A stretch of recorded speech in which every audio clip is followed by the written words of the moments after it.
اللہ کے حبیب صلی اللہ تعالیٰ علیہ وسلم کی ایک حدیث میں سناؤں آپ کو۔ موسیٰ کلیم اللہ علیہ الصلاۃ والتسلیم کوہ طور پر جا رہے تھے، ایک بندے کو آپ نے روتے ہوئے گڑ گڑاتے ہوئے دیکھا۔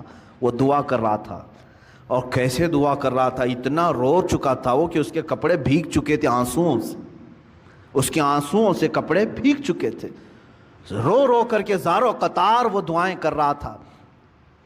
موسیٰ علیہ السلام جلیل القدر پیغمبر ہے، انہیں ترس آ گیا اس پر۔ طور پر جانے کے بعد اللہ کی بارگاہ میں انہوں نے اس کی سفارش کی، اے مولا، وہ بندہ جو کوہ طور کے نیچے بیٹھا ہے تجھ سے اتنی دیر سے مانگ رہا ہے کہ آنسوؤں سے اس کے کپڑے تر ہو گئے ہیں، اس کی دعا سن لے مولا، اس کی دعا قبول کر لے۔ رب تعالیٰ نے فرمایا، اے موسیٰ، مانگتے مانگتے اس کے ہاتھ آسمان کو پہنچ جائیں، روتے روتے وہ مر بھی جائے تو میں اس کی دعا قبول نہیں کروں گا۔ موسیٰ علیہ السلام نے عرض کیا، مولا ایسا اس نے کیا کیا؟ رب تعالیٰ فرماتا ہے کہ اس لیے کہ اس کے بدن پر کپڑے حرام ہیں اور پیٹ میں لقمہ حرام ہے۔ حرام کا لقمہ اس کے پیٹ میں ہے اور حرام کا لباس اس کے جسم پر ہے، میں اس کی دعا کو اس کی موت تک قبول نہیں کروں گا۔ دعائیں نہیں جاتی ہیں، بار اجابت تک نہیں ٹکرائیں گی۔ دعاؤں کے قبول ہونے کی شرائط کبھی آپ نے پوچھا کسی سے جا کر کے؟ یہ شکایت تو سب کی ہے، بہت دعا کیا، بہت وظیفے پڑھے، اب تک کچھ بھی نہیں اثر ہوا، کچھ بھی نہیں قبول ہوا۔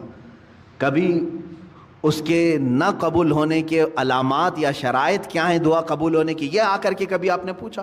سب سے پہلی شرط ہے دعاؤں کے قبول ہونے کی، حلال کھائے اور سچ بولے، حلال کھائے اور سچ بولے۔ اللہ کے حبیب صلی اللہ علیہ وسلم نے ایک صحابی کو یہ عمل بتایا، کہا اگر تم چاہتے ہو کہ ہر دعا تمہاری قبول ہو جائے تو مستجاب الدعوات بن جاؤ، تو دو چیزوں کی پابندی کرنا، زبان سے سچ بولنا اور منہ سے حلال لقمے کھانا۔ پھر کوئی وظیفہ کرو نہ کرو، اللہ تمہاری ہر دعا قبول کرے گا، مستجاب الدعوات بنو گے۔ یہاں آج وہ حدیث صادق آ رہی ہے میرے عزیزو، جو اللہ کے حبیب صلی اللہ علیہ وسلم نے فرمایا، اے میرے صحابہ، ان قریب تم دیکھو گے امت پر میرے ایک ایسا زمانہ آئے گا کہ میری امت حلال و حرام کی تمیز بھول جائے گی، ختم کر دے گی۔ وہ زمانہ میں اب آنکھوں سے دیکھ رہا ہوں۔ آج امت مسلمہ کو پوری دنیا نے سودی کاروبار پر لگا کر رکھا ہے۔ حقیقت میں آپ کو بتاؤں، آج یہودیوں کا سب سے بڑا نظام، دجالی نظام، یہ کریڈٹ پر جو چل رہا ہے، سودی بینکوں کا جو نظام انہوں نے پوری دنیا میں متعارف کروایا، پوری دنیا سے انہوں نے حلال کا خاتمہ کرنے کی کوشش کی، اس میں مسلمان بھی ملوث ہو گئے۔ بینکوں کے مسائل الگ ہیں، لیکن تقریباً پوری دنیا کو انہوں نے سود پر لا کر کھڑا کر دیا، سود پر لا کر کھڑا کر دیا۔ اور سود کی نحوست ایسی ہے کہ جو بندہ اس میں ڈوب گیا وہ نحوستوں میں گرفتار ہو گیا۔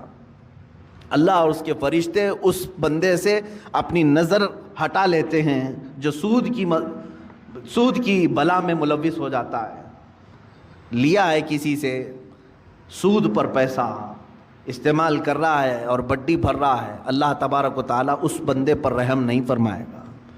لیکن یہ ہے، میں نے پڑھا ہے، سلطان عبد الحمید ثانی رحمۃ اللہ تعالیٰ علیہ، خلافت عثمانیہ کے ایک عظیم سلطان کا نام ہے، خلیفہ کا۔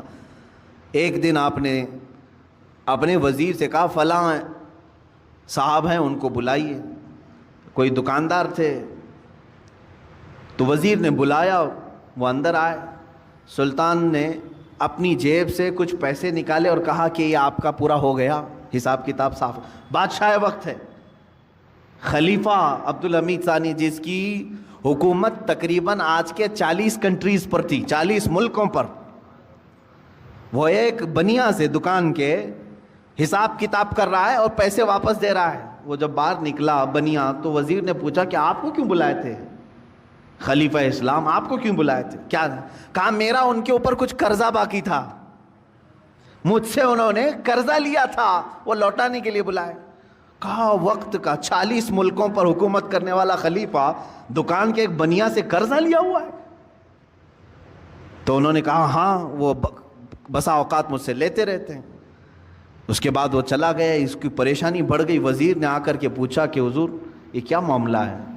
وہ سچ کہہ رہا ہے، آپ کو حقیقت میں ایسے چند سکوں کی یا پیسوں کی ضرورت پڑ گئی؟